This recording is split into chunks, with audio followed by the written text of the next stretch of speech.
a shadow on the ground. A shadow doesn't really exist. It's just the absence of light. And yet, for that shadow to be there, something does have to exist, or there'd be no shadow. Sometimes you can't see something, but you know it's there because of its shadow. The essence of the sukkah is its shade, its shadow. The Torah says that a sukkah that has more sunlight shining through its roof than shade is invalid.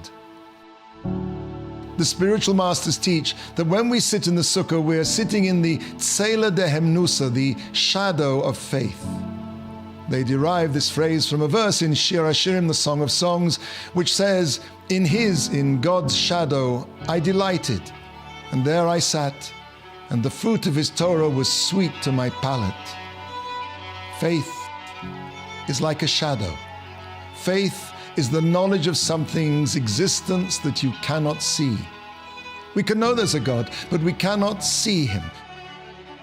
We can experience closeness to God through tasting the fruit of his Torah, but we can never see him. When Moshe asked God to see him, God replied, "You cannot see my face, for man cannot see me and live."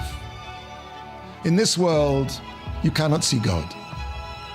The reason why a sukkah is invalid if it has more sun than shadow is because then you're not sitting in the shadow of faith, but in the eye of the sun. The sun's unblinking eye denies the existence of the shadow. It seems to say, there is no shadow. If you cannot see it, it doesn't exist. However strong a house we might build, it will never be able to protect us from everything. But the shadow of faith that hovers over someone who sits in the sukkah is stronger than a concrete roof 3 meters thick. The nation that dwells in the shadow of faith proclaims that existence extends beyond the here and now, beyond what can be perceived by the 5 senses of man in the brightness of the sun.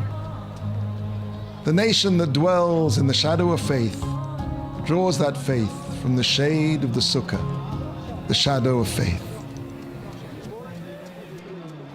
Sure.